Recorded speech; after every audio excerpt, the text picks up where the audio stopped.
არის თუ არა ერთ და იგივე პიროვნება და ეხლა თუ არა მათ შესაძლოა ერთმანეთს. საქმეში სადაც არ არსებობს დაზარალებული, მათ შორის არც ფიზიკურად, არ არსებობს პირი, რომელიც იტყოდა რომ დაზიანდა, სადაც არ არსებობს პირდაპირი მტკიცებულება, არსებობს ერთადერთი გაყალბებული ექსპერტიზის დასკვნა, რომელიც საწინააღმდეგო დასკვნაც დაცვის მხარემ მოიპოვეთ და საქმეში ჩავდეთ და დავკითხეთ ექსპერტიზის საუბარია სამხარაული სახელმწიფო ექსპერტიზის ბიუროს საექსპერტო დასკვნაზე და ექსპერტის ჩვენებაზე, მოსამართლემ გამოიტანა გამამტყუნებელი განაჩენი.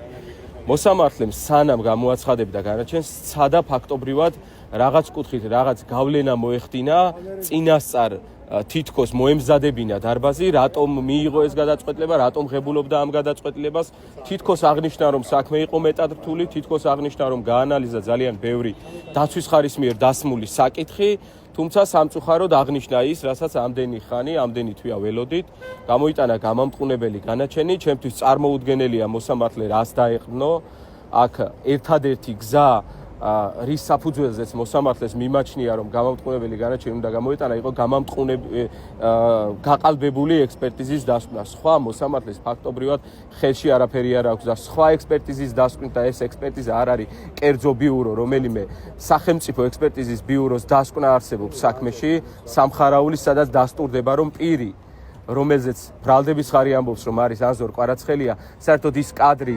საიდენტიფიკაციოდ არის უარგისი.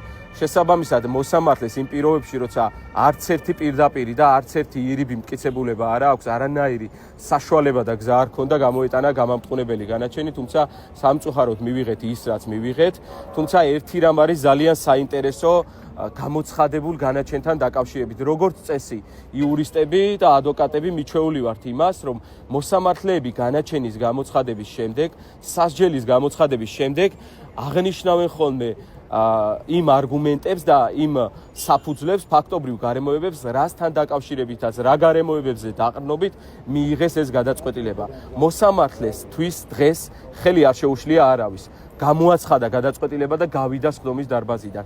არც კი სცადა დარბაზისთვის, საზოგადოებისთვის და მინიმუმ მხარეებისთვის განემარტა, რა გარემოებებზე დაყრდნობით მიიღო გამამტყუნებელი განაჩენი და რატომ მიიღო ეს გადაწყვეტილება. ვერც გაამახვილებდა მოსამართლე ვერცეთ გარემოებაზე ყურადღებას და დარწმუნებული ვიყავით რომ განაჩენი იქნებოდა სამწუხაროდ ესეთი რაც მივიღეთ. უნებრივია ჩვენ ჩავიბარებთ გადაწყვეტილების დასაბუთებულ ნაწილს და რა თქმა უნდა არისთან შეთანხმებით გავასაჩივრებთ სააპელაციო სასამართლოში.